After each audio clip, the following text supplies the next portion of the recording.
Estamos de volta com o programa de carrinho e neste final de semana temos o orgulho de receber uma das figuras da comunicação gaúcha mais queridas. Ele narra, apresenta, mas comenta demais também. Há cerca de um ano a gente bateu um papo por live. Perto de fazer um ano no rádio, conversaremos aqui. Luciano Périco é o nosso convidado. Seja bem-vindo, Lucianinho. Que prazer em te ter aqui no programa. Boa tarde. Opa, tudo bem? Muito obrigado, Cassiano, aí pelo convite mais uma vez para a gente bater esse papo, falar da minha carreira, falar da minha vida, enfim, para dividir aí com a tua audiência um pouco do Luciano Périco, jornalista, gigante das arquibancadas, hoje narrador da RBS TV, mas que também escreve no Diário Gaúcho, em GZH, que tem uma vida atribulada, corrida, né, tentando trazer sempre a melhor informação. Então estou muito feliz aí pelo convite. Vamos lá. Uma boa tarde aí para nós e que tenhamos boas histórias para contar. E para início de conversa, Lucianinho, e antes de entrarmos nos assuntos atuais, dá aquela repassada na tua biografia, que ainda não está escrita, e conta como foi tua trajetória até o momento atual. Bom, interessante isso que tu coloca na pergunta, né, de uma biografia que ainda não está escrita.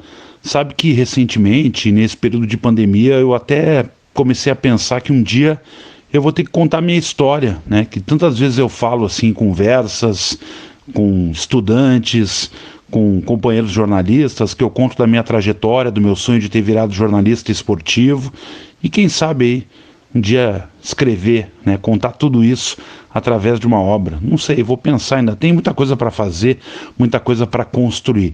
Mas basicamente eu sempre fui um apaixonado por rádio, né? Desde criança. Eu ganhei meu primeiro rádio quando tinha 10 anos de idade e, com base nisso, passei a acompanhar muito o radiojornalismo e, em especial, o esportivo. Acompanhava os dois, mas com foco mais direcionado no radiojornalismo esportivo, principalmente transmissão. Aquilo me encantava, né? E meu sonho era um dia fazer parte daquilo tudo. Claro, daí veio todo o período de estudo, de colégio, me preparei, sempre tinha aquilo como algo, né, para tentar mais à frente, quando fosse o momento de decidir por uma carreira, mas o rádio e o jornalismo esportivo sempre tiveram presentes, né, como algo que eu queria fazer da minha vida, mesmo sabendo da dificuldade, da concorrência, né, do mercado bem complicado nessa área. Enfim, eu fui muito mais por uma questão de sonho, de desejo, do que por remuneração ou facilidade de conseguir alguma coisa. Então, posso dizer que batalhei bastante para conseguir as coisas que eu consegui até hoje na minha carreira. Então, em 94 para 95, fiz vestibular, passei para jornalismo na URGS, que era a única forma que eu tinha na época de poder fazer um curso superior. Eu sempre estudei em escola pública, desde o primeiro grau até o segundo grau. Quando eu fiz um curso técnico de publicidade no Colégio Irmão Pedro, e isso balançou um pouco a minha cabeça de daqui a pouco trabalhar nessa outra área da comunicação, que é a publicidade, mas sempre o jornalismo falou mais alto. E, claro, consegui passar na URGS para fazer jornalismo, né, os primeiros 6 semestres adiantando o máximo de cadeiras possível, sem tendo experiência profissional, e a minha primeira chance foi exatamente na Rádio Gaúcha, né, quando abriu a vaga de estágio no jornalismo geral para ser rádio escuta, né, levado por um colega de vista, não era da minha turma exatamente, da faculdade, o Felipe Bortolanza, que hoje é o editor de esportes da Zero Hora Impressa, e o Felipe, que era o rádio escuta, disse: ó, vai abrir a minha vaga e quem sabe tu vai lá te candidata, porque ninguém quer fazer isso, ninguém quer trabalhar de noite para fazer rádio escuta. E eu queria uma porta aberta na Rádio Gaúcha, né, e foi o que eu fiz. Fui lá, conversei com o Luciano Kleckner, que era o gerente de jornalismo, papo rapidíssimo, não existia tantos rigores de RH para contratar, enfim. Ele nem perguntou se eu sabia escrever, não fez nenhum teste, não fez nada, só me disse: ó, a partir de amanhã tu começa. E aí eu comecei essa trajetória aí lá em 1998. Nesse período de março até maio eu fiquei na Rádio Escuta, só que em maio abriu vaga de estágio no Esporte da Gaúcha. E eu, óbvio, era o que eu queria. E o Kleber Grabowska, que era o coordenador, ele, né, disse, vou fazer um teste, vai vir o pessoal aí também que está concorrendo, então vai lá e faça também. Como o Kleber virou meu amigo, ele conta que não levou nenhuma fé de que eu fosse fazer alguma coisa legal e que eu fosse ser aprovado.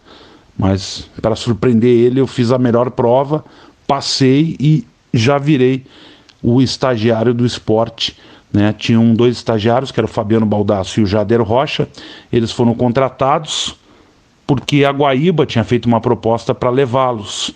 Então, as vagas dele, nos estágios, foram abertas e eu acabei ficando com uma, e o Rafael Cabeleira, colega jornalista, ficou com a outra. Bom, fiquei nessa função aí de estagiário da produção, produzindo Show dos Esportes, produzindo Plantão Gaúcha com Benfica, fazendo pré-jornada, fazia todos os programas na real. O único que eu não fazia muito era o Esportes ao meio-dia por causa do meu horário, que continuou sendo noturno. Trabalhei com o Gerson Silva, que hoje está na Unimed, e que foi um grande produtor, meu professor na produção, e por questões da vida ele saiu da rádio. Ele quis cursar direito e resolveu deixar a Gaúcha. E automaticamente eu fui o sucessor dele na vaga, né, de produtor da noite, do esporte da rádio. Isso ainda no começo do trabalho, isso já era 99. Então fui contratado em abril de 99 para ser produtor do Show dos Esportes com Pedro, fazer o Plantão Gaúcha com Benfica e outros programas aí do final de semana, especialmente pré-jornada e balanço final, que eram feitos pelo Macedo. Fazia rádio escuta para o Kleber, ouvindo os jogos ali para acompanhar o trabalho do plantão, enfim, eu fazia de tudo um pouco. No ar, eu fui falar de verdade mesmo, somente a partir de 2003, né, quando eu passei a fazer o trabalho na torcida, porque antes eu praticamente não falava no microfone, eu era só produtor. Em 2003, eu fazia uma substituição do Kleber na coordenação de esportes, período de verão, e não tinha gente para botar para fazer torcida nas transmissões. Essas transmissões de começo de ano, amistosos, jogos treinos, enfim. E eu cheguei para o Pedro e para o Macedo, que estavam ali coordenando também o departamento, e disse, olha, a gente não tem pessoal aí para cumprir toda a escala do jogo. O que eu faço? Eu disse, um dia tu faz aí torcida, um dia tu bota o Carlos Guimarães para fazer, o outro tu bota o Henrique Marques, que eram os estagiários e o pessoal da produção. Foi o que eu fiz. Daí, primeiro jogo que eu fiz foram 2 jogos, do Inter no Beira-Rio e 2 segundas-feiras à noite, eram amistosos, né? Inter Esporte em Cristal e Inter e Cerro Porteño. Foi legal, beleza. Isso era janeiro, fevereiro. Aí no Gauchão começando e tal, alguns amistosos, também seguiu essa sistemática. Quando todo mundo voltou, né, os repórteres que faziam voltaram a assumir a posição. Só que lá por abril, teve um jogo no Paraguai do Grêmio, na Libertadores. O Pedro Ernesto estava com o Zé Alberto na viagem, conversa vai, conversa vem, o Zé Alberto diz, olha, quem sabe a rádio não fixa o Lucianinho para ser o repórter da torcida. Ele fez legal e tal, teve boa empatia com as pessoas e tal. E o Pedro disse, eu acho que essa é uma boa ideia, vamos falar com ele. Quando eles voltaram, me reuniram, me chamaram, né, o Pedro, o Kleber e o Macedo, e me ofereceram, tu quer ser o repórter fixo da torcida e tal, nos jogos, ouvir a galera? Eu disse, óbvio que eu quero, tudo que eu quero.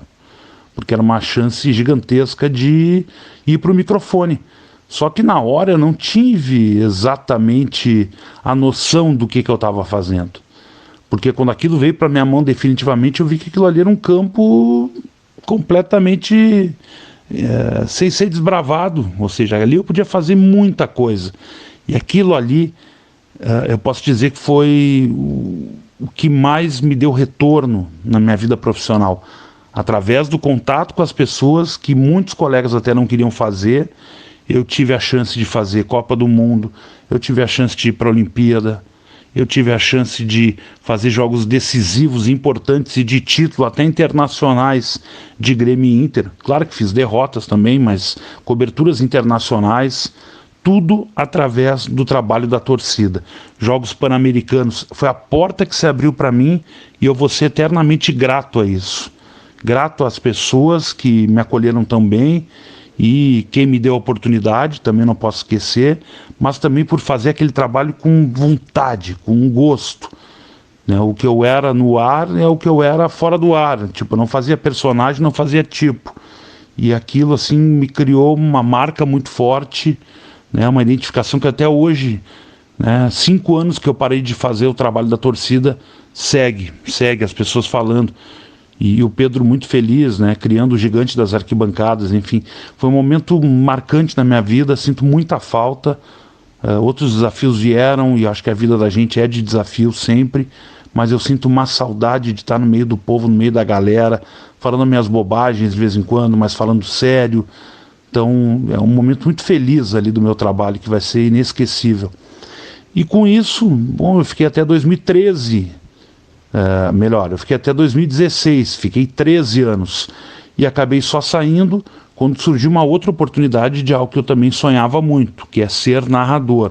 Não necessariamente na TV, né? Eu não pensava em televisão. Desde o início, lá, criança, nunca pensei em televisão. Nunca me imaginei trabalhando na televisão, e sim no rádio. E narrar também. Eu sempre pensei em narrar na rádio, principalmente na Rádio Gaúcha. Era um sonho. E veio essa oportunidade e eu entrei num momento em que eu não estava pronto ainda.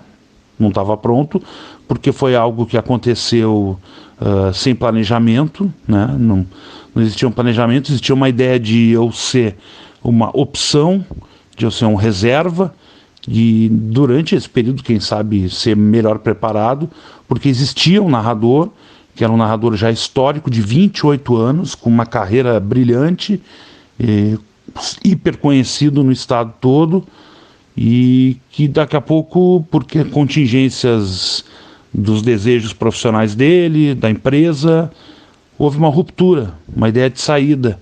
E óbvio que a RBS não tinha uma solução definida, não tinha. E porque o Manhago, que era o narrador substituto do Paulo Brito, ele não estava mais na empresa, não estava mais na TV. Então isso acabou, né, me criando uma situação que é assim, ó, vai, e tu fica com medo, né? Medo total, se vocês estão loucos, me colocar numa situação como essa, eu não estou preparado.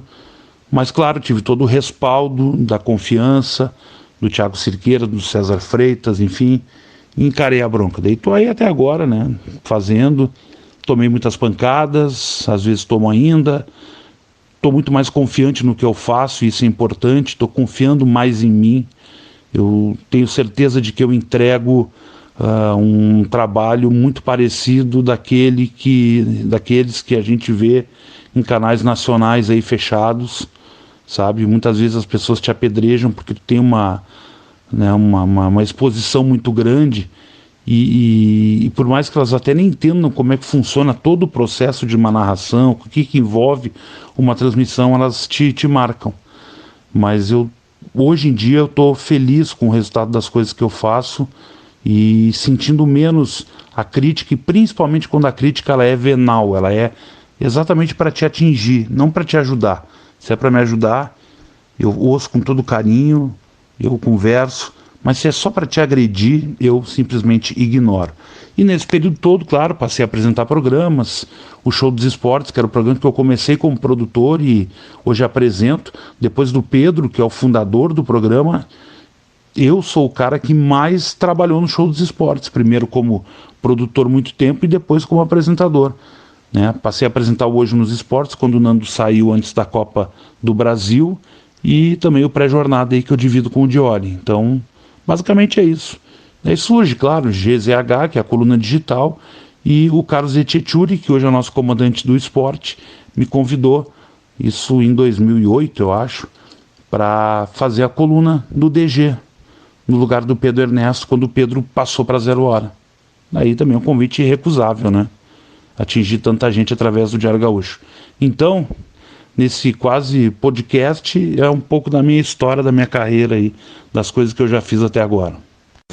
Para o ouvinte que não sabe, a gente fez uma live no ano passado no meu Instagram, @CassiGottlieb, e também foi colocada no canal de Carrinho no YouTube. Vocês podem acessar, inclusive, lá no canal de Carrinho do YouTube, na parte de vídeos, Tem todos os vídeos do programa de carrinho, desde o início, no final de outubro do ano passado, e tem também os conteúdos que a gente tinha anteriormente. E dentro disso tem a live com o Lucianinho.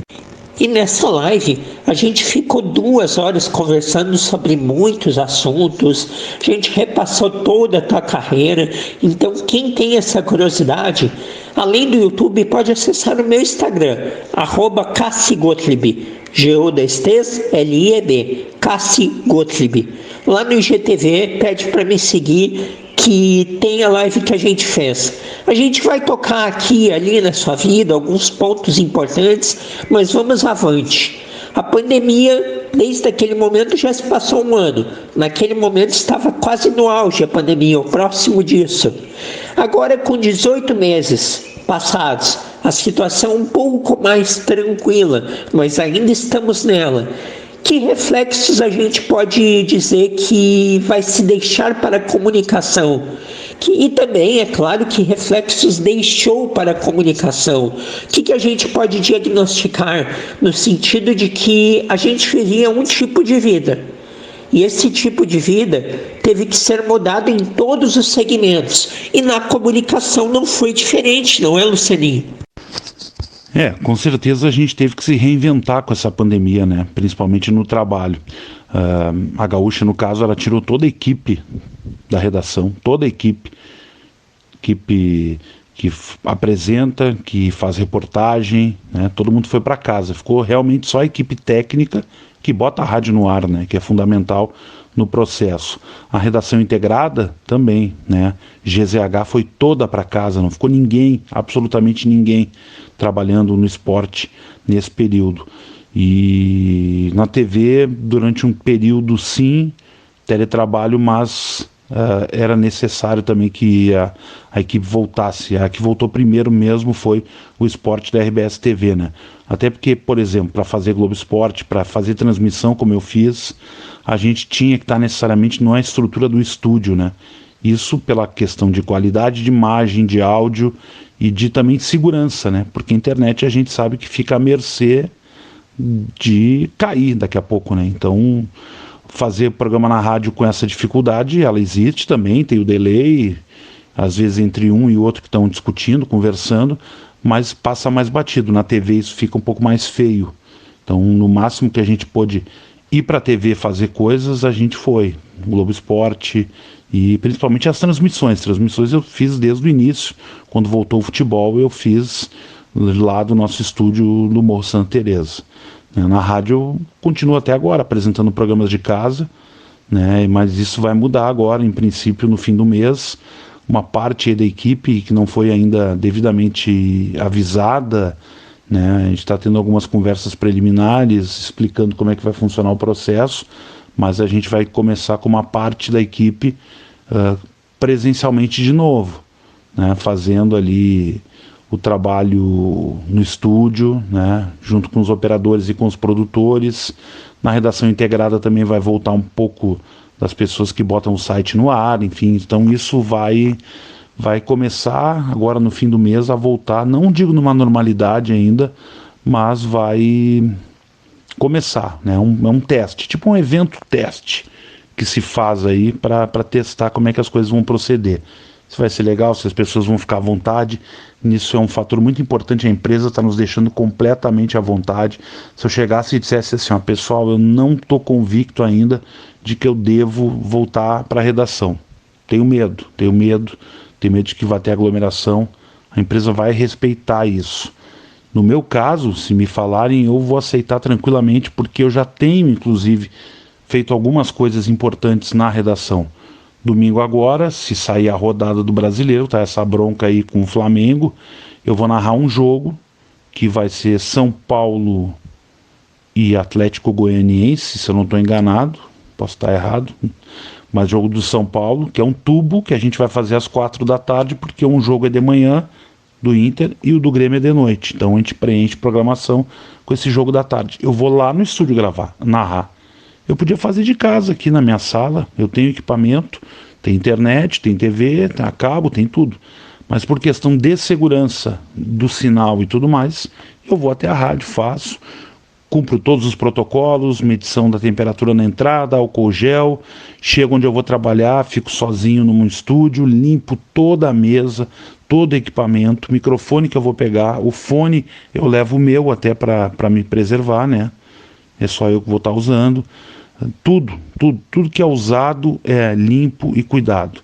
O que essa pandemia vai deixar de legado e de entendimento? Eu acho que as pessoas talvez fiquem um pouco melhores umas com as outras. Eu tenho essa esperança, por mais coisas que eu leia e veja em rede social que são extremamente tristes, mas acho que a gente vai levar uma coisa que é muito importante, que a gente pode e consegue se adaptar a todas as dificuldades que podem surgir na vida da gente, sabe? A gente consegue, o ser humano ele consegue dar a volta por cima, ele acha o caminho, pode demorar, pode ter dificuldade, mas a gente pode, né, fazer melhor.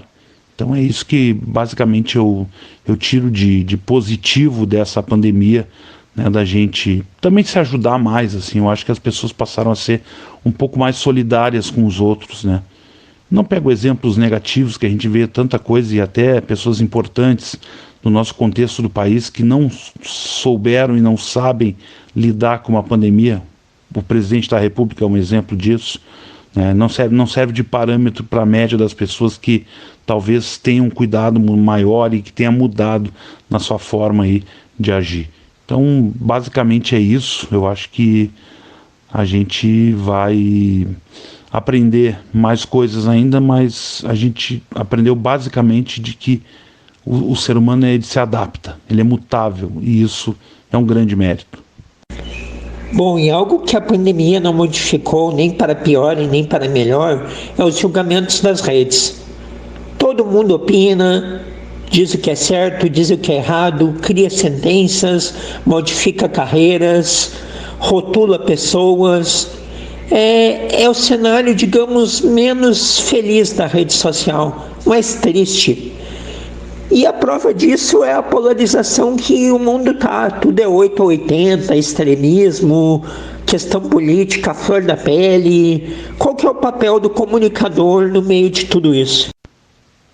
Olha, Cassiano, o papel do comunicador nesse momento é tentar mediar um pouco isso. Mas é muito difícil ter sangue frio para lidar com muitas questões. Eu confesso que eu praticamente abandonei o Twitter, por exemplo, né? Utilizo o Twitter apenas como uma forma de trabalho, de postar as coisas que eu faço, como uma forma de divulgação. Não uso mais o Twitter como algo opinativo ou algo que eu vá dar alguma informação. Não, eu uso ali para divulgar a coluna que está no ar publicada, né? Para falar alguma brincadeira quando alguém faz, enfim. Eu tenho evitado exatamente de me expor em rede social, porque tá demais, assim, tá demais isso que tu falou, de que as pessoas, elas, no caso do futebol pelo menos, usam a paixão como uma espécie de explicação, um salvo-conduto para cometer atrocidades, para cometer grosserias, sabe? Eu te digo que eu não suporto mais isso, eu não tenho mais paciência para isso, sabe? Posso contar um caso rapidinho aqui. Ontem, por descuido e dificuldade até de enxergar sem o óculos, eu fui fazer um post no Twitter para parabenizar o Grêmio pelo aniversário. E sem querer botei aquelas bolinhas que tu bota coloridas, né? Bolinha tem preta, branca, e na hora ali de botar azul e a lilás estava uma do lado da outra, eu peguei sem querer a lilás, mas nem me dei conta. E foi o post. Cara, o que eu recebi de pessoas, primeiro algumas brincando, aí beleza, tipo, ninguém falou, mas fui boca aberta, não me dei conta. Mas falando de boa, mudou a cor, lilás.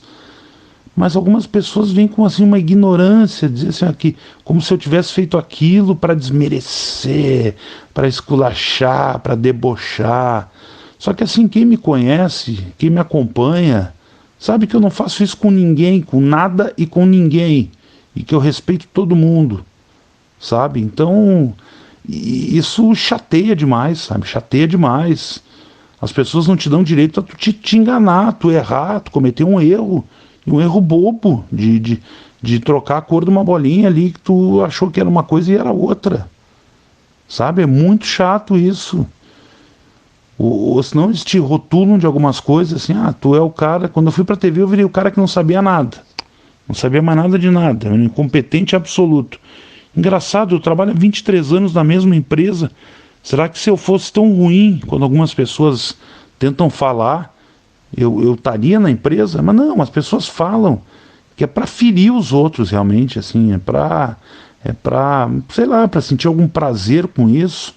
Ou elas têm uma vida tão frustrada que, né, sentem-se melhores querendo descontar nos outros.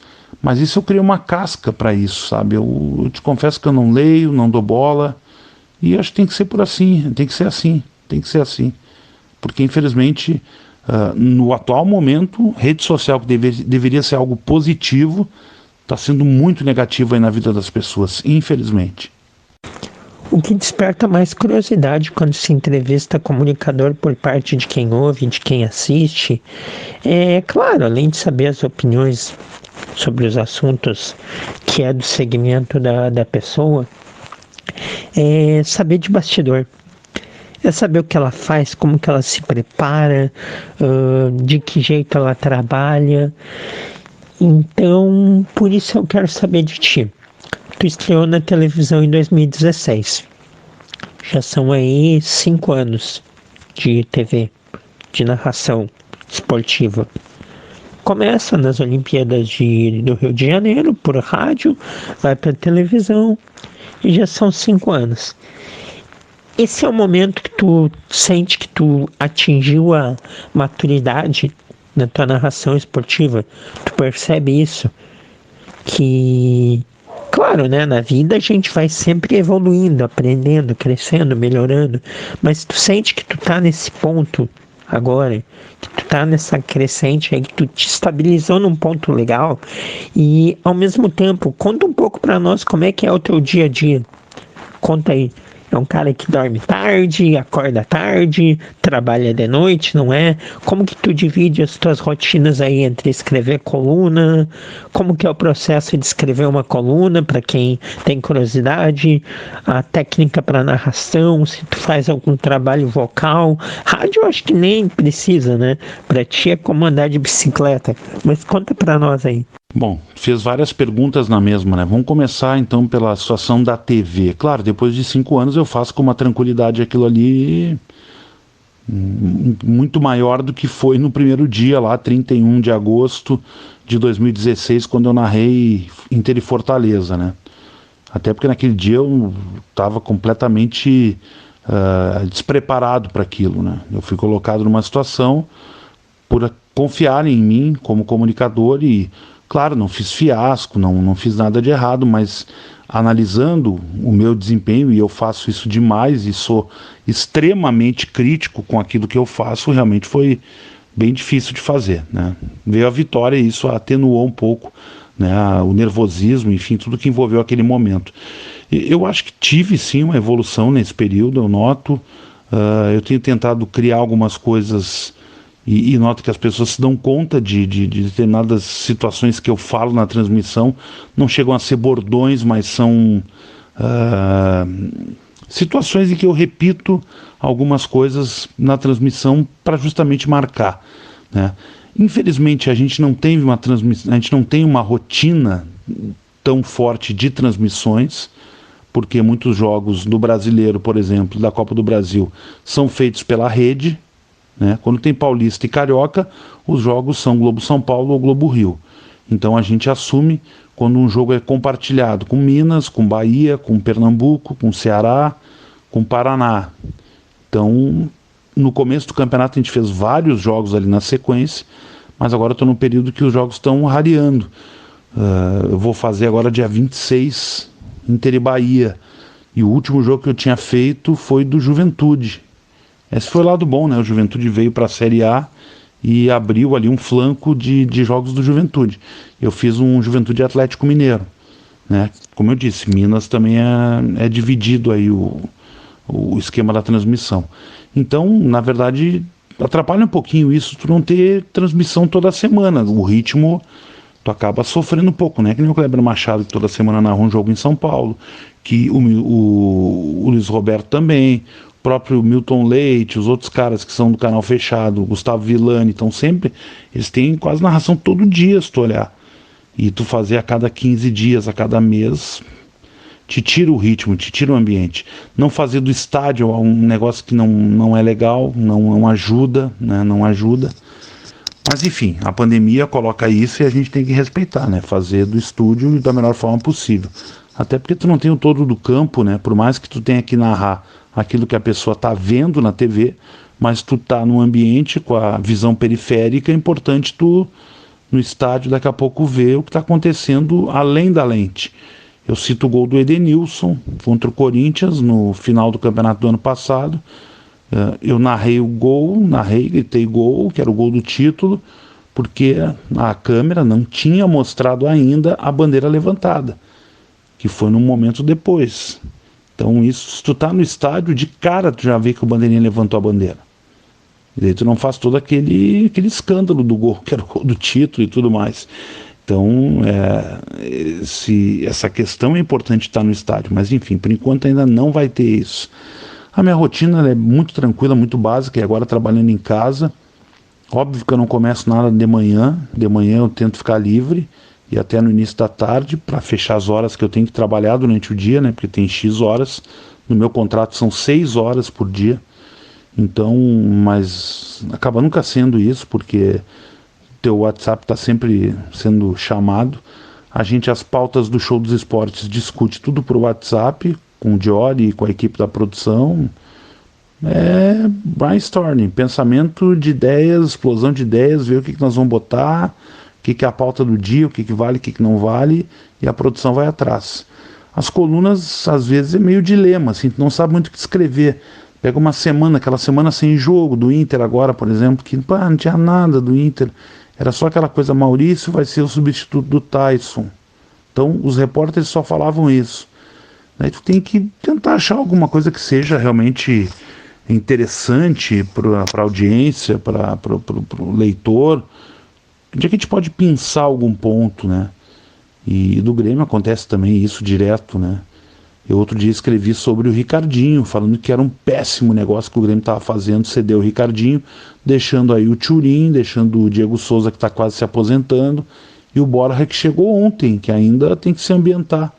Essa coluna deu super resultado, assim, de leitura e de aceitação do que eu estava colocando, de que era um absurdo abrir mão de um jogador jovem e que estava em processo de amadurecimento.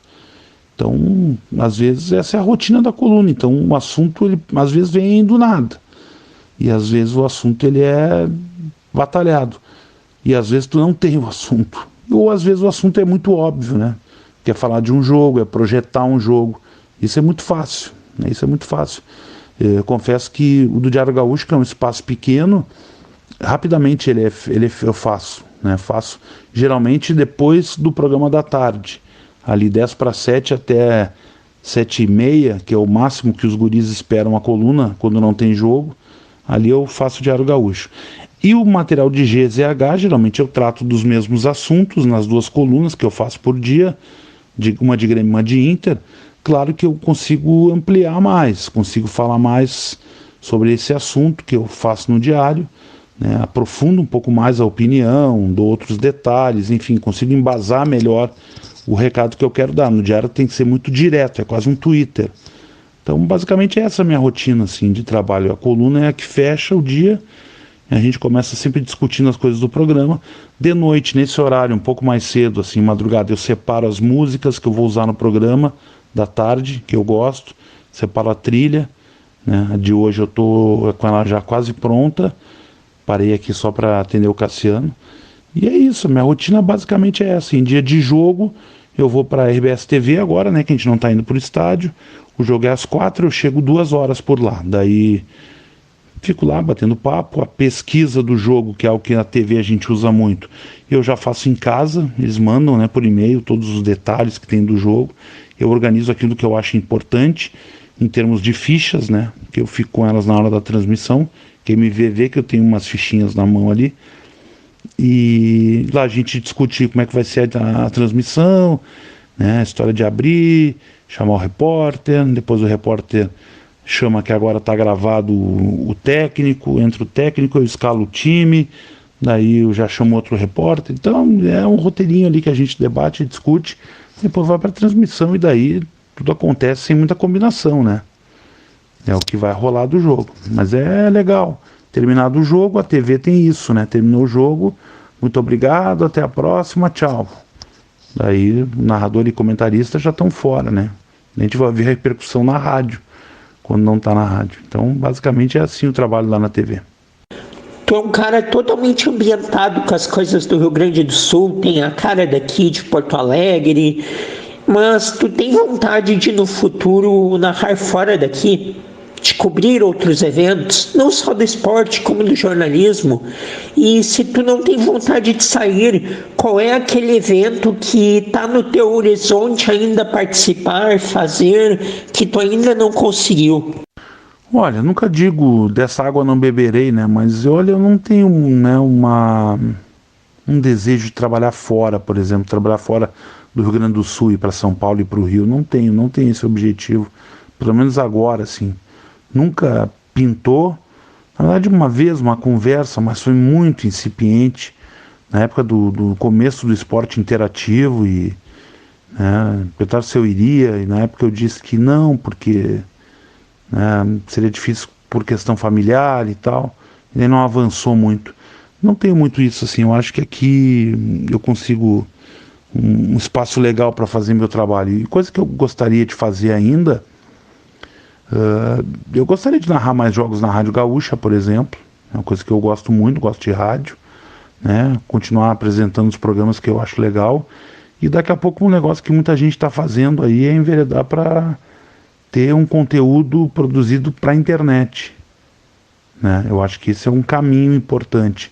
Sei lá, se tem um canal no YouTube, né, de abastecer diariamente, enfim, isso é um negócio que eu tenho pensado, não tenho feito por falta de tempo, mas é uma possibilidade aí de algo diferente para ser feito aí na sequência. Diferente para mim, né, porque tem muita gente fazendo já, não seria nenhuma novidade, mas para mim sim, seria algo que poderia ter um investimento melhor, mas no que eu faço com muito carinho, assim, com muita paixão. Então, sinto muita falta já de quando eu não consigo executar as minhas tarefas. Então, por enquanto é isso. E eu que pensei que você queria falar que quer ser analista esportivo, Lucianinho, porque tu tem se destacado muito nas análises. Temos acompanhado aí, a gente tem acompanhado, e inclusive com uma característica de que, poxa vida, falar o que o torcedor quer mesmo que seja colocado. Até porque tu tem isso, né? Da interatividade, da voz do torcedor.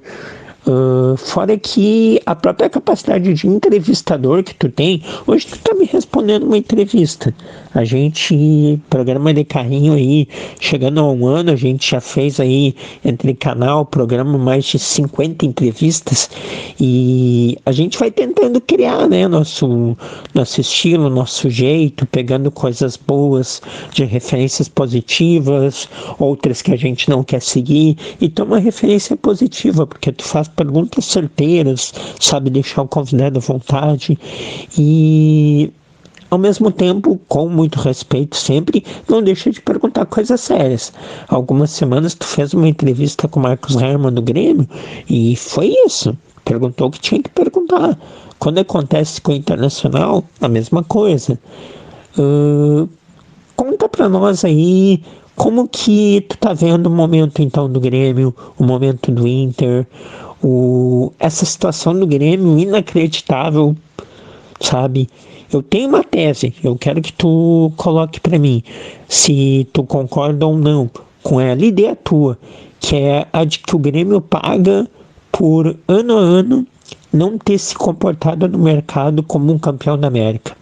Desde janeiro de 2018, quando ganhou a Libertadores, foi posição a posição perdendo qualidade, e o reflexo tá aí. É um Grêmio que ficou muito refém do protecionismo, das vontades, do carinho que o grupo tinha com o Renato, mesmo que taticamente o time já não produzisse tanto, o lado de gestão ainda mantinha um vínculo e depois que se perdeu a coisa degringolou, mas ainda assim é inacreditável o Grêmio estar nessa situação difícil, né, Lucianinho? E o Inter? O Inter que vinha num caminho de retomada, mas volta e meia resolve ter umas mudanças assim bruscas de conceito, de querer inovar, de querer isso, de querer aquilo. Aí não se tem paciência, às vezes porque não tem que ter paciência mesmo, mas aí se volta a um jeito mais conservador. Dá a tua opinião aí sobre a dupla. Bom, quanto à questão de entrevistar o entrevistador, eu parto do seguinte princípio. Eu estou ali para tratar bem a pessoa que vai me atender. Não é uma inquisição, é uma entrevista. E muitas vezes a gente consegue tirar algo importante no entrevistado não batendo de frente com ele, né? Querendo dar um murro na cara do entrevistado. Não. Daqui a pouco é cercando, daqui a pouco é baixando a guarda para o entrevistado, né? E daqui a pouco ele sente uma firmeza e te entrega alguma coisa que talvez se tu fosse com muita sede ao pote não aconteceria. Eu sou um cara que tenho por filosofia de vida trabalhar com o lado positivo das coisas, entendeu? Eu não gosto, me incomoda ter que criticar alguém tão ferrenhamente, bater boca numa entrevista, não é coisa que eu gosto pelo meu jeito, pelo meu estilo. Eu prefiro muito mais fazer alguma coisa light, que seja uma brincadeira, enfim, por mais que muitas vezes isso acabe não acontecendo. Vendo esse cenário do Grêmio, Cassiano, eu tenho, olha, a certeza de que o Grêmio tem uma dificuldade muito grande de entendimento de futebol, pelo menos as pessoas que estão nesse momento pós-conquistas de título do Grêmio. O Grêmio não acerta em contratações. O Grêmio tem pouquíssimos exemplos de jogadores que deram certo, que foram buscados, que deram certo. E eu vou ficar aqui o tempo inteiro citando os inúmeros jogadores que fracassaram, né? E que custaram muito caro para o Grêmio. Então eu acho que isso precisa mudar no clube, né? A dificuldade de contratar do Grêmio ela é notória, e muitas vezes alguns jogadores da base também são colocados para fora do clube ou negociados de uma forma também questionável. Eu cito o Ricardinho, que recentemente eu falei que o Grêmio negociou o jogador, que tem potencial, já mostrou isso, errou e oscilou como qualquer jovem, erra e oscila, mas quase foi rifado, foi para o Marítimo de Portugal. Enquanto isso, tem no grupo alguns jogadores, como por exemplo o Tunin, que não dá resposta, está sempre no departamento médico. Tem o Diego Souza, que é um grande jogador, mas já avisou que em dezembro vai se aposentar. E o Borja, que chegou agora e, claro, vai construir a sua biografia. Mas, ou seja, não era hora do Grêmio abrir mão do Ricardinho. O Grêmio errou quando vendeu o Juan agora para o Sassuolo. Ah, mas ele vai ficar até o fim do ano. Sim, ok, vai ficar até o fim do ano. Mas e depois? O Grêmio precisa uma sucessão para o Jeromel, que tem 36 anos, vai fazer aniversário dia 21, e o Kahneman, que tem 30, 31, mas que tem um problema crônico de quadril, e se ele não operar, ele vai continuar com dores até tomar uma medida decisiva. E o Grêmio daí faz o quê? Negocia o seu melhor zagueiro, que vinha jogando quando os dois titulares não estavam, que é o Juan. Que pensamento de futebol é esse? Ah, mas o Grêmio corria o risco de perder o atleta porque ele não quis renovar o contrato. Sim, mas talvez ele não queira ter renovado o contrato agora. Lá atrás, o Grêmio já não confiava e apostava nele, como até já fez com outros jovens, não deixar para negociar quando a coisa está perto do fim. Isso mostra que o Grêmio não tinha uma convicção de que o Juan poderia ser um grande zagueiro. Só foi se dar conta agora, e agora é tarde demais, perdeu o jogador, vai ter até o fim do ano, e o ano que vem, o que acontece? O Grêmio vai para o mercado, e o mercado, o Grêmio não tem acertado muito. Olha o Paulo Miranda aí, saiu lesionado do jogo contra o Flamengo de novo, esse cara está sempre lesionado. David Braz veio, ficou um tempo, foi embora. Então o Grêmio tem que rever muito os seus pensamentos sobre futebol, e eu tenho a impressão de que tem que colocar alguém que entenda realmente futebol. Caras que vão lá e buscam o Kahneman, que vão lá e buscam o Jeromel, É isso que o Grêmio precisa. Outro assunto que eu quero te colocar, da dupla. Um de cada lado. Mas primeiro eu vou perguntar ainda do Grêmio. A gente, falando dessa situação terrível que o Grêmio está vivendo, a gente foca muito nessa questão de que, poxa, mas o que se salva é o superávit. E aí tem até uma dicotomia, uma situação que tem torcedor que diz que acaba reclamando de superávit, que é um absurdo, né? Tudo bem, mas até que ponto esse próprio superávit ele já vai acabar deixando de ser algo realmente verdadeiro, né? Em questão de pouco tempo, porque o superávit se sustenta com grandes campanhas, que aí claro que tem a venda de jogador, mas junto com as grandes campanhas tem os sócios pagando as mensalidades. E grandes vendas vêm também com grandes resultados. Aí o que acontece? O Grêmio ele vai ano que vem, provavelmente vai no máximo ficar na Série A, dificilmente vai chegar numa Libertadores, caso ele consiga, né? Inclusive eu quero que tu diga se tu acredita mesmo que o Grêmio, poxa vida, vai cair, mas o que adianta, como que vai ter superávit se não vai mais vender uma grande venda no ano que vem, porque não vai ter ninguém valorizado. A folha vai continuar alta, porque a despesa está alta. E como pode uma folha tão alta e um time que produz tão pouco? E o sócio acaba também não pagando. Então é algo que não se mantém. E mesmo se cair para a Série B, aí, ou melhor, se chega a cair para a Série B, aí é que não vai ter superávit nenhum mais, né? Porque vai ganhar quase nada de receita. Então a pergunta é, esse superávit é uma falácia, é algo que se maquia, porque logo também não vai mais ser argumento? Não, o superávit não é uma maquiagem, né? Ele é um fato que ocorre no clube, é um fato positivo de que o Grêmio conseguiu dar a volta nas suas finanças, mas ele tem que ser cuidado. É o que tu falou ali. Esse superávit, para deixar de ser superávit, é muito simples. É só o Grêmio ser rebaixado, ter menos receitas, né, de direitos de televisão, é ter menos arrecadação do seu quadro social, é vender menos camiseta, é ter jogadores não querendo vir jogar aqui. Então tudo isso diminui aí esse superávit. Então ele é um retrato de um momento, não é por causa dele que o Grêmio está mal, mas ele pode deixar de existir pelo fato do Grêmio estar mal. Então o Grêmio tem que corrigir muito, né, essa situação toda, tem que se organizar de novo, tem que tentar escapar. Eu acho que vai escapar, olhando os outros times. O Grêmio com o Filipão tem um aproveitamento de mais de 50% nos jogos do Brasileiro. Isso é um indicativo, né? Não está jogando futebol bonito, mas é um indicativo de que está fazendo pontos, que é o que o Grêmio tem que fazer. Com o aproveitamento atual, se ele mantiver esse aproveitamento de pouco mais de 50%, o Grêmio escapa com tranquilidade. Então tem que continuar essa batalha, não se entregar, mas é isso, né? O superávit não pode ser apontado como causa dos problemas, porque passou o tempo de se gastar muito dinheiro para trazer jogador e não ter como pagar depois, né? Olha o Cruzeiro, eu não sei até que ponto o Atlético Mineiro também não está se complicando, né? O Corinthians, que agora não sei de onde saiu tanto dinheiro, está contratando, é Juliano, é Renato Augusto, é Roger Guedes, William. De onde é que vem essa grana? Para alguém vai ter que pagar o Corinthians, né? E aí como é que faz?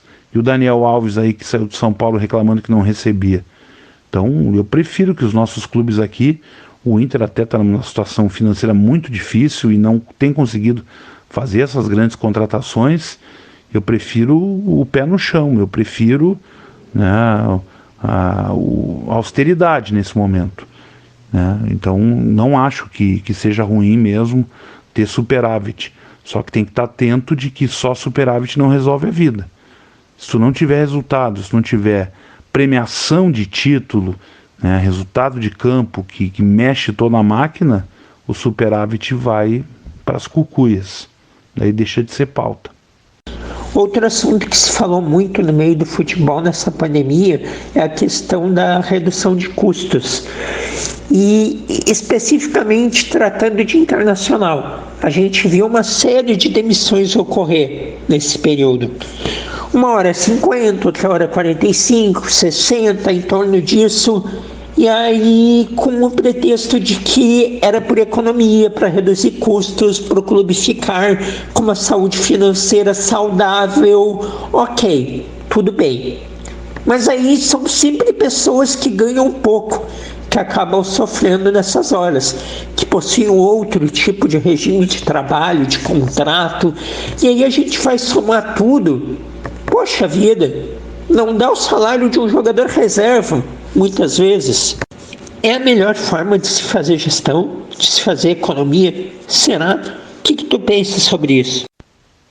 Que as coisas talvez não sejam tão simplistas, né? De tu daqui a pouco vender um jogador ou não pagar um salário de 500 mil para um cara e isso resolver o teu problema para manter outros empregos, né? O que pode acontecer e acontece, a gente sabe, de que há muitas vezes um inchaço de pessoas dentro dos clubes, né? Realizando muitos para realizar poucas coisas. Como qualquer empresa é isso, né, Cassiano? Então, daqui a pouco, a ideia realmente é pegar e buscar aí essa alternativa, enfim, de encontrar um jeito, né, de diminuir o custo mensal, que talvez está inchado, como eu disse, e nisso entra os atletas, só que a forma de contrato é diferente, né? Os jogadores não são contrato, lei trabalhista normal, carteira de trabalho. Se tem, é um valor, mas o integral, o direito de imagem é por fora. Então, é algo bem, bem delicado, assim. Eu acho que usar da melhor forma possível o dinheiro do clube, está aí o segredo, né? O segredo. Primeiro no futebol e depois nas outras áreas. Então, é difícil discutir de que Inter e Grêmio demitam pessoas, né, que ganham salários menores, mas qualquer empresa aí no mercado, para alguma readequação, acaba demitindo também. A empresa que eu trabalho, por exemplo, ela acaba, por vezes, demitindo alguém, por dificuldade aí de manter o processo. Não adianta, infelizmente, ainda mais com essa economia que a gente está hoje, com grande dificuldade, né, devido à pandemia. Então, eu acho que basicamente é isso. E vamos falar agora um pouco de interior do Rio Grande do Sul, que tu conhece tão bem, narrou Gauchão, cobre os eventos aqui gaúchos, Caravana do Gauchão fazia, conhece os estádios. Vamos lá, começando com o Juventude, que voltou para a Série A. E claro que se gerava um medo, né? Porque primeira vez de volta, primeiro ano, orçamento pequeno, medo de não fazer bonito. E a gente pode dizer que a Juventude vem dando conta relativamente bem, não é? Apesar de ter deixado de ganhar algumas partidas. Como que tu tá vendo a Juventude? Olha, o Juventude ele entrou para ficar em 16º, né? Esse é o objetivo do Juventude, é não cair nesse primeiro ano. Ficou claro lá pelo presidente pelo presidente Walter Dalzotto Júnior, de que era fundamental permanecer. O Juventude gastou uma grana legal para corrigir o gramado, ficou belíssimo o gramado do Jacone, fez obras no estádio, não tive a chance de ver, obviamente a gente não foi lá ainda por causa da pandemia, mas algumas imagens que mostram ali o túnel de entrada em campo, enfim, fizeram muitas melhorias no estádio que já tinha uma condição excelente aí de trabalhar e de ter os jogos, né? Então o Campeonato do Juventude é ficar na primeira divisão. Em muitos jogos que eu acompanhei vários, o Juventude merecia uma sorte melhor. E cito como exemplo o jogo contra o Fluminense, onde teve um problema com a arbitragem, na minha opinião. Cito o jogo contra o Corinthians, onde o Juventude não merecia o resultado que teve, merecia ganhar em São Paulo e acabou sofrendo empate num lance do gol do Roger Guedes de falta. E o último jogo contra o Cuiabá também, né? O Juventude entrega um gol contra, depois se atrapalha completamente no segundo gol do Cuiabá, ou seja, são pontos que o Juventude foi deixando pelo caminho, que poderiam deixar o time. Marquinhos Santos, eu acho que ele consegue realmente montar um time extremamente competitivo, com boas ideias, e acho que o Juventude vai ficar para o ano que vem, pode até beliscar uma vaguinha de Sul-Americana, mas o mais importante é a permanência. Vejo que o Juventude contratou bons jogadores, agora o Ricardo Bueno, que entrou no lugar do Matheus Peixoto, vem dando boa resposta. O Paulinho Boia, gosto demais desse jogador que foi cedido pelo São Paulo. Então o Juventude tem jogadores importantes, o Foster na zaga, e vai segurando a onda, vai fazer uma boa campanha, vai continuar nessa situação. Daqui a pouco vai perder, óbvio, vai jogar com o Atlético Mineiro dentro do estádio Alfredo Jaconi, e o Atlético, com toda aquela qualidade de líder, vai virar um jogo, é normal, né? Não vai ser terra arrasada. Então acho que o Juventude sim consegue ter um bom restante de campeonato e com uma permanência aí na Série A ano que vem. E nas demais divisões, Lucianinho, que tem acompanhado da Série D, Série C, situação difícil do Chavante na B, não é? E também trago a pergunta aqui para o Vale do Paranhana. Tu consegue acompanhar alguma coisa daqui? Tu tem informações do Igrejinha, divisão de acesso? O Igrejinha faz uma campanha, esse ano não tão boa, mas ele vem crescendo, vem se profissionalizando, disputado as últimas competições, já subiu da terceira para a segunda, tem uma categoria de base forte. Como que tu observa aí esses demais clubes?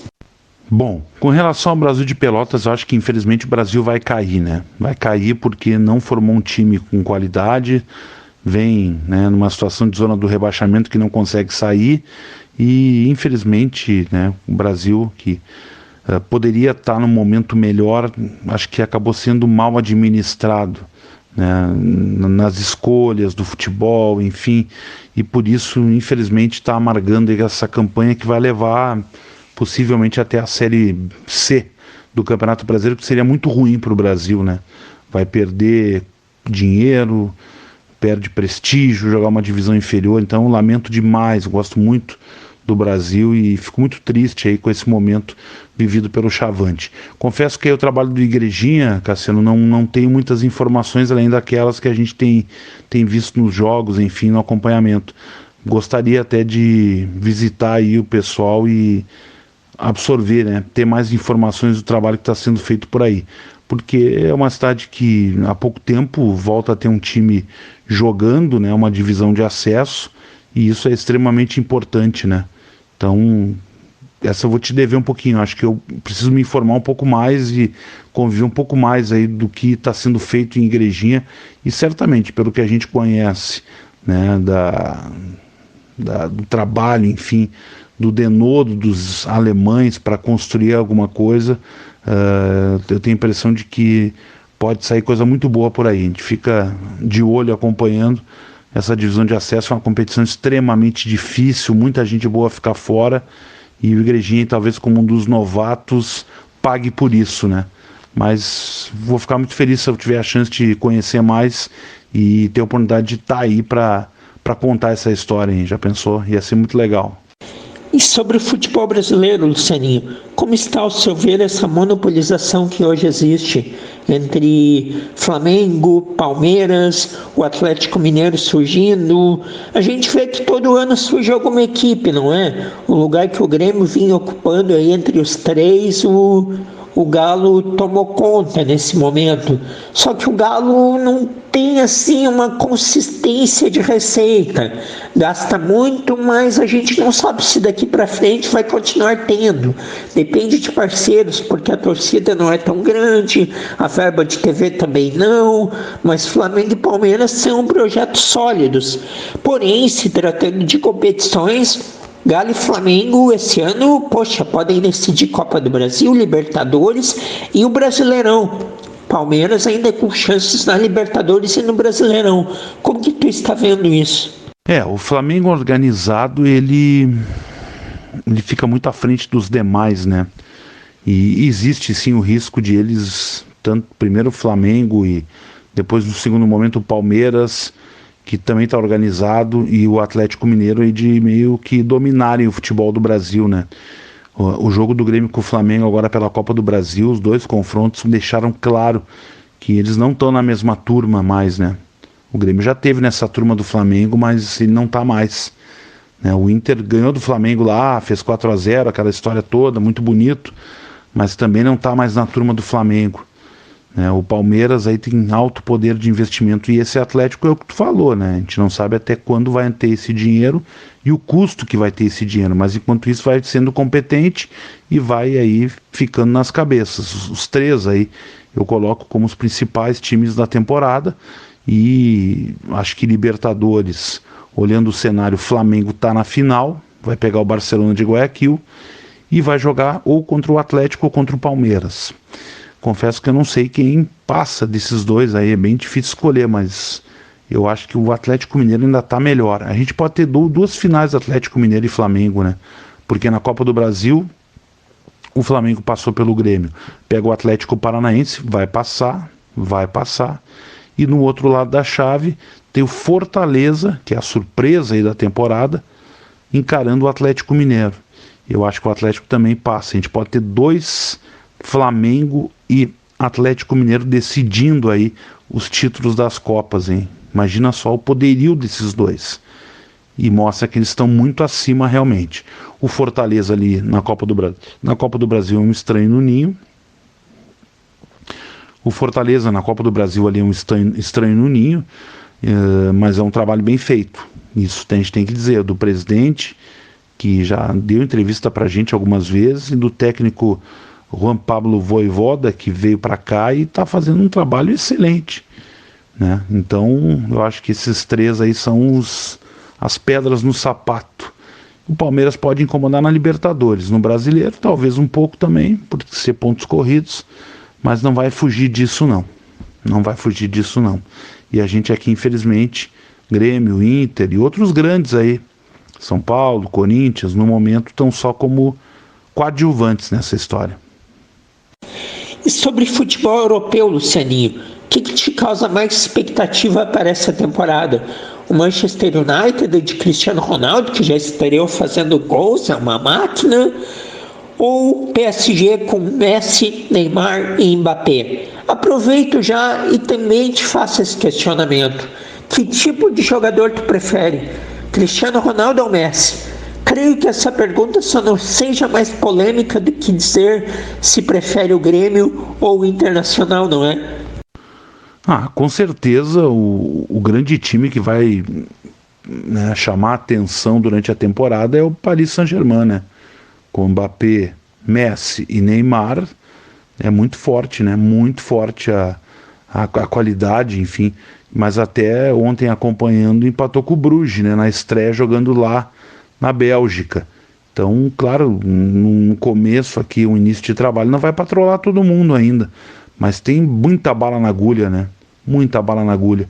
Acho que esse tem tudo para ser o grande time da Europa nessa temporada de 2022, né? 21-22. Então, se eu tivesse que apostar, apostaria neles. Quanto ao Messi e o Cristiano Ronaldo, claramente o Messi é muito mais jogador, né? O Cristiano Ronaldo, ele tem qualidade, mas ele tem a qualidade por ser um cara extremamente focado.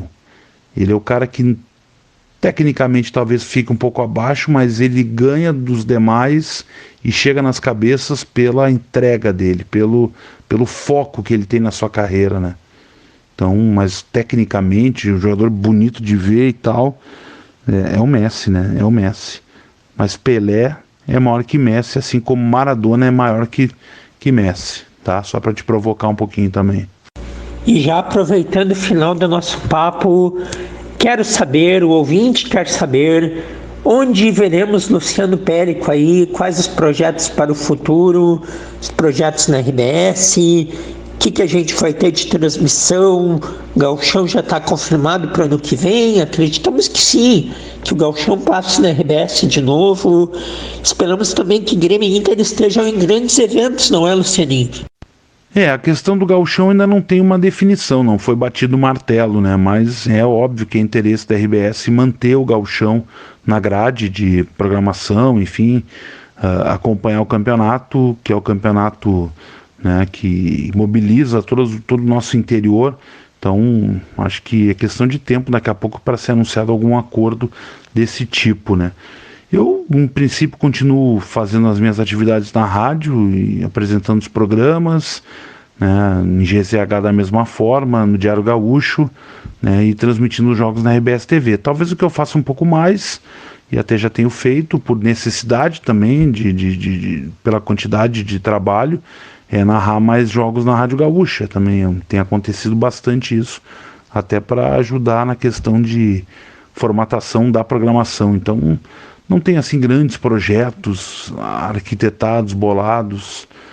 Daqui a pouco trabalhar um pouco mais com a internet, eu acho que isso é natural, até nem é tão diferenciado assim, as pessoas já estão fazendo muito isso.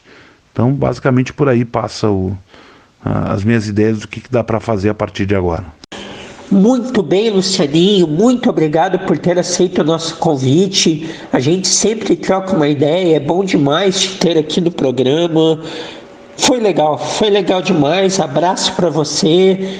E você que começou a carreira como estagiário do Grupo RBS. Estagiário, hein? Então, a galera que tem desejo em seguir uma carreira de jornalismo, pode ter paciência que as coisas acontecem. Abração e até uma próxima. Bom, valeu, Cassiano, obrigado. Eu que agradeço aí a oportunidade de falar um pouco mais aí do meu trabalho, da minha vida, das coisas que eu gosto, enfim. Então, te agradecer essa lembrança, esse carinho sempre. Sei que está sempre também me acompanhando, me ouvindo, né, os programas que eu apresento, enfim. Então, valeu a parceria, abraço gigante aí e sucesso nessa empreitada aí no teu programa. E claro, tá rolando aí essa questão do Primeira Pauta, né? Então tem muita gente que quer participar e quer conhecer como é que funciona na prática uma redação, e o mais legal não é eu só ficar falando aqui, é viver na prática.